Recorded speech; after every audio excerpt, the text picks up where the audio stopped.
Bienvenue sur Trio Inspiré. Aujourd'hui, je vous présente une recette de tarte aux myrtilles, une recette bien estivale, donc restez avec moi pour regarder les étapes et les ingrédients. On commence par la pâte sablée. Donc dans un saladier, versez 250 g de farine tamisée. Ajoutez 100 g de sucre glace. Ajoutez un sachet de sucre vanille, une pincée de sel et mélangez.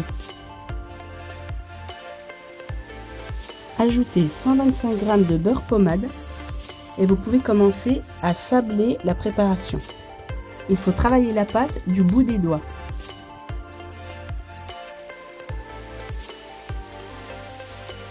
Une fois la pâte bien sablée, vous pouvez ajouter l'œuf battu.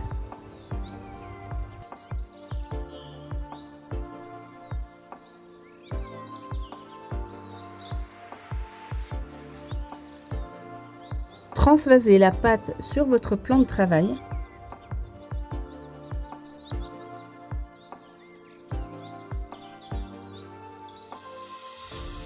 Vous allez pouvoir la fraiser, c'est-à-dire la rendre plus compacte sans la pétrir.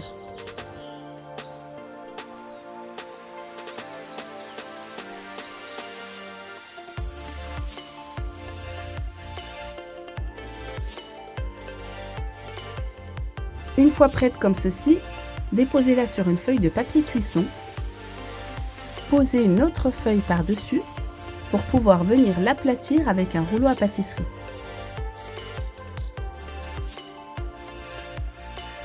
La pâte doit avoir 3 à 4 mm d'épaisseur.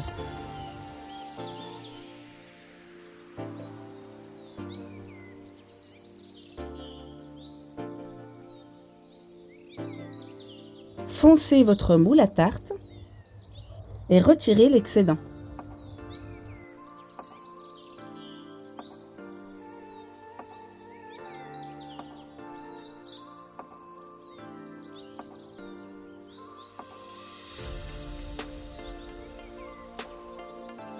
Piquez-la à l'aide d'une fourchette et placez-la au réfrigérateur le temps de préparer la crème d'amande. Dans un saladier, mettez 100 g de beurre mou et ajoutez-y 100 g de sucre. Mélangez. Donc vous pouvez faire cette étape avec un fouet électrique.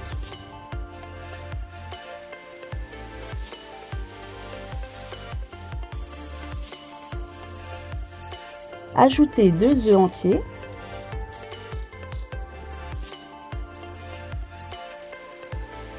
Mélangez à nouveau pour obtenir une préparation plus homogène.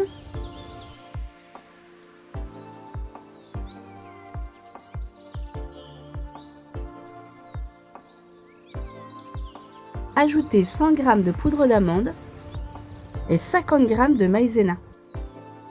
Mélangez à nouveau.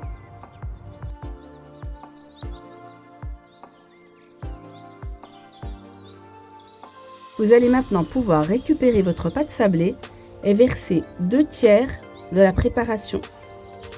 Gardez le tiers restant pour tout à l'heure. Ajoutez une couche de confiture de myrtille par-dessus. Et là, c'est une étape facultative. J'aime bien badigeonner les bords de tarte avec de l'eau et saupoudrer de poudre d'amande.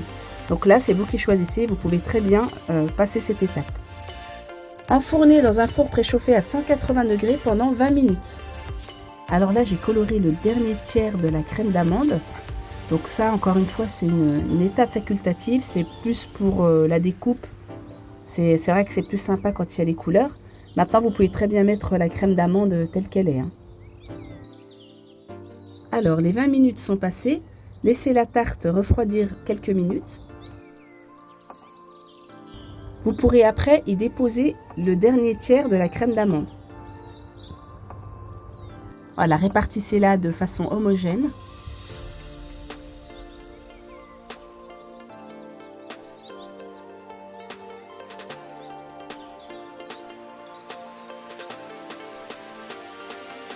Enfournez à nouveau pour 20 minutes à 180 degrés.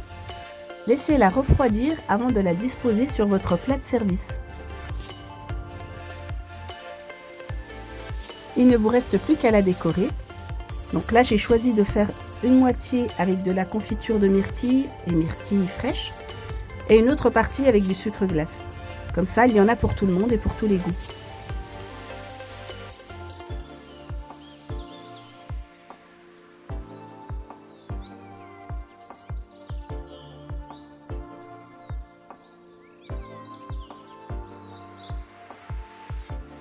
Votre tarte est terminée, il ne vous reste plus qu'à la déguster. N'hésitez pas à liker et à commenter si cette recette vous a plu. Et je vous dis à très vite pour de nouvelles vidéos.